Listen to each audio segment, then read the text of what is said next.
darker times. They're telling bold and heavy lies. Looks like all we've got is each other. The truth is ours. Do you have like little critters and stuff? Remember when all I had was my mother? She didn't compromise. She could recognize voodoo. Our daughters and our sons. Starting this confessional behind the wheel, where this decade began for me in Los Angeles. It always feels like I'm getting a glimpse into an alternate reality when I come here of what life would have been like if I stayed after college and didn't move home with my parents in the Bay Area and then to San Francisco and then to Seattle. And sometimes I don't like that because it feels like I'm being pulled backward to where I left things off when I moved, when I was 21, away from here. And the alternate reality is like a lot of the friends that I have here that moved to LA for college at the same time as me, they're now celebrating like their 10-year anniversary in this place. Like they're so deeply rooted, and they're people that are so deeply rooted to me. Like every single time I come here, like so many of the people that I meet up with, I've known, you know, for at least 5, even 10 years. There's so much trust and safety in those relationships. Like, for example, I'm behind the wheel of my friend's car who I'm staying with. And that's like such a gift to have enough intimacy and proximity and like closeness with somebody that they let you stay in their studio apartment for 4 days and they let you drive their car around without them. And that's like such a gift. And it's such a rich texture of friendship that like is very difficult to get to. You have to put in a lot of mileage to get to that point. And like, I have such a density of those relationships in places like Los Angeles and New York. People that I've known, like I had a get together on Friday night. I piloted this thing called Friendship Katherout of Office Hours. You need a pithy title for your events. You know, that'll get the people going. You need to market yourself. In your interpersonal relationships, you need to let everything in your life be a promotional material and commercially viable. Basically, because I have so many beloved relationships here, I'm like, let me just plunk down in a spot for like 3 hours, happy hour on a Friday, and try to have quality time with as many people as possible, because basically every time I come here, I just pick 4 people who I can see based on like distance, and that's all that I have time for, and I can't see everybody. But I'm like, oh no, I would love to, like, first of all, bring people together. It's so hard to make new friends, and I already know so many great people here. I'm like, those great people should know each other. So I piloted it out. I've been wanting to do it in Seattle. I wanted to do it in New York, but just didn't work out.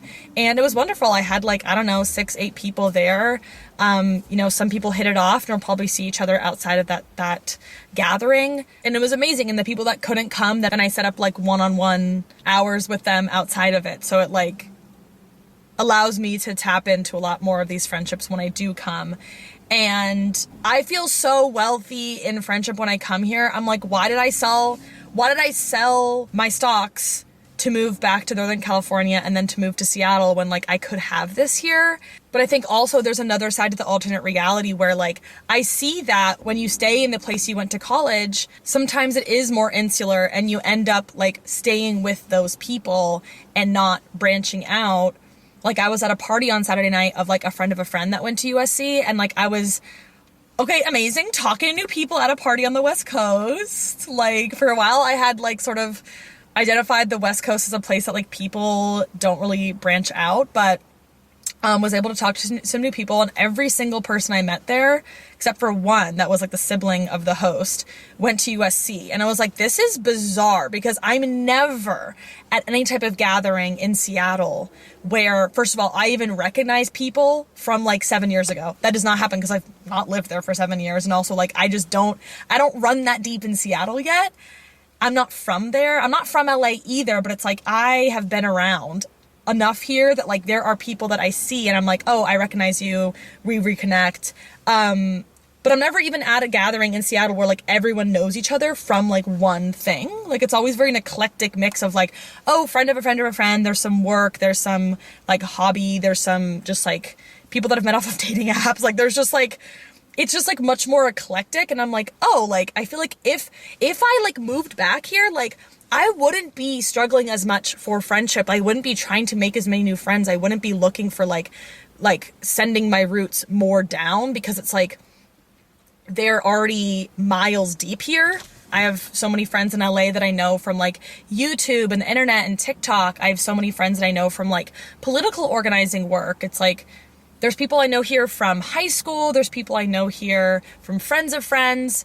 I'm so fortunate to like literally make new friends that don't even make new friends in LA while I'm not living there. Like, I'm like, how am I making new friends in LA while I'm not living there? Like, I come and I have a new friend I've never met up with before, and it's like because of the internet, a bunch of other things. Anyway, I guess for a while lamented the fact that like I didn't have like a strong friend group or really like ironclad sort of like locked in like social network that was just like really reliable, you know? And like here it's all fucking reliable. Like these are people that I've known, they've known me through multiple stages of life, but I am still resolute in like moving to Seattle is one of the best things I've ever done for myself, because I wanted what my friends who moved away after college had. I saw people that moved to the East Coast, moved away, places they'd never been before.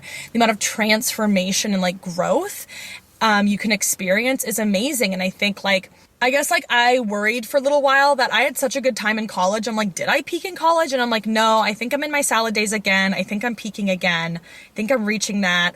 I'm not trapped or defined by like where I went to school.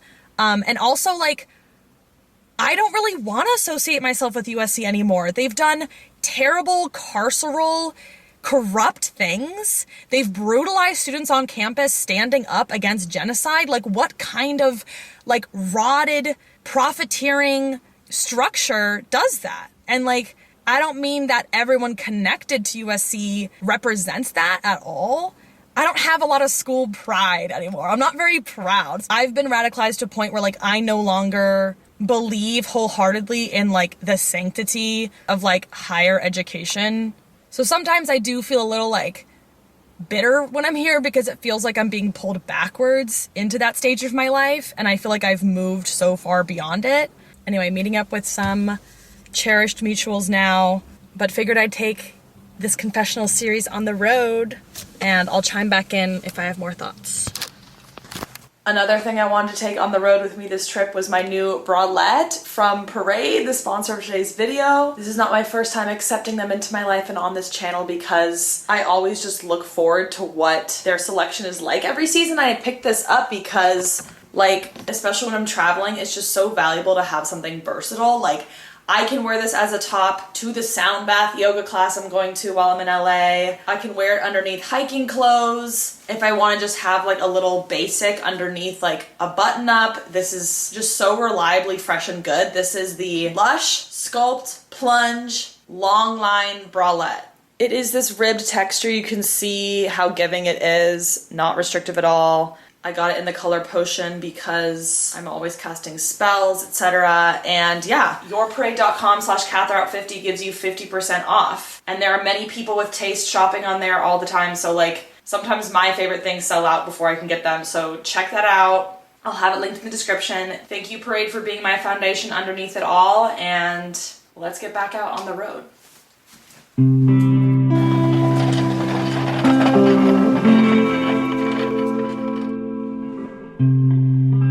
Dogs in your car, cutie.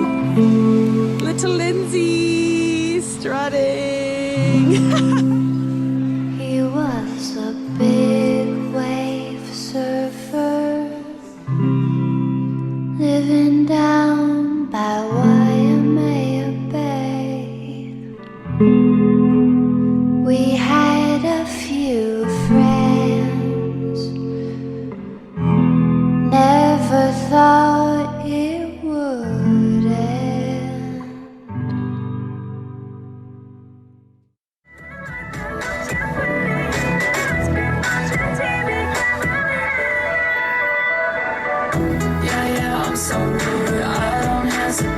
We were eating tacos yesterday in Topanga Canyon with my friend Scarlett, and this girl comes up to us, and the first thing she asks is, "Are you nice and kind?" And we all unanimously hesitated. We were like, yeah? Hold on. I'm at the car wash for my friend, because when someone does you a favor, it's nice to give a little bit back, to be compassionate and perhaps nice and kind, and also because it might make them more motivated to lend it to you next time if they know that you're going to take good care of it and, leave it better than you found it. Okay, anyway, now I'm thinking about this whole nice and kind thing. I'm always looking for interesting prompts to like bring up to get to know people. Are you nice and kind? Like going to a bar and like sitting down at the bar and to the person next to you, like, are you nice and kind? Hello. Hi, what watch would you like today?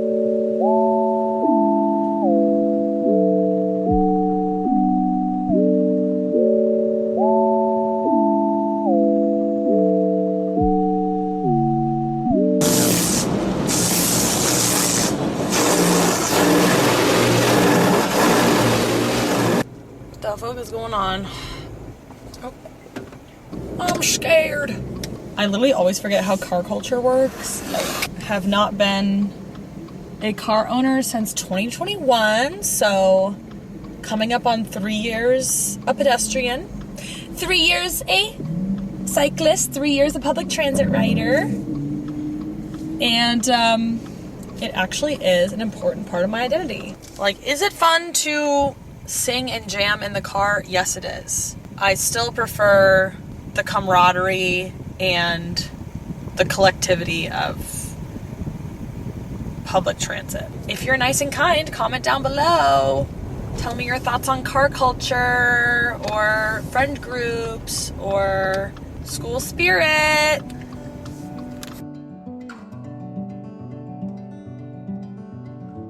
And while you're typing out your comments, I'll add some more of my own. I really have been reckoning with car culture and the dignity of different modes of transportation lately. Because when I get behind the wheel of a car, I do it expecting convenience. I am gonna get from point A to point B in the fastest way that I can conceive of doing it. And because of that expectation, anything that threatens that convenience irritates me. Anybody that cuts me off, any traffic, any detours, any maligned behavior by other car drivers, it doesn't promote a good feeling within me. However, when I walk, I don't expect convenience. I expect consistency, that it's going to take the same amount of time to walk to that place no matter what the weather is, no matter the time of day. My 2 feet, as long as I am able-bodied, are dependable and reliable. When I ride public transit, I'm not doing it because it's convenient. There are options far more efficient, but there's a cost to them. They're costly to my wallet, to the environment, and ultimately to my spirit. I like to get places cooperatively, and I can't say that driving on a highway with hundreds of other cars feels like cooperation. It doesn't engender good faith for my fellow man like pedestrianism does. When I'm walking, I feel this sense of belonging to my neighborhood and the people in it. And the closest I'll get to road rage on foot is a bit of, brief sidewalk spite for slow walkers, but it doesn't endanger my compassion for others.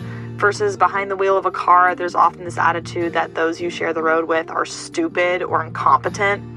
It's important to me to maintain a position of almost naive trust in others. I'm so much more charitable towards the people around me when I'm eye level and embodied outside of a 2-ton vehicle. It is just so hard to be in a foul mood when I'm strutting down my street listening to Magdalena Bay. And at a walking speed, I get to notice the bunny stopped in its tracks, the posters for Queer Birding Club and a new experimental science exhibit in an old steam plant, the squirrel-themed street art that has appeared on telephone poles recently. And I'll say too that driving in a car also anonymizes you to some extent, which is advantageous in certain contexts, but as a pedestrian, you get to see and be seen, meaning that it is hard for me at this point to leave my house these days and not run into somebody that I know crossing my path. And car culture will never reach that level of life affirming, which is why it's so disheartening that so many city infrastructures disincentivize sidewalk travel and seek to actively oppose pedestrian dignity. I'm sad that even walking has become political, that by not having a car, it feels like active resistance. I want autonomy for all to move how they like to, and that's what I'm working on. Thank you so much for watching. I will see you all next time, and Katherout.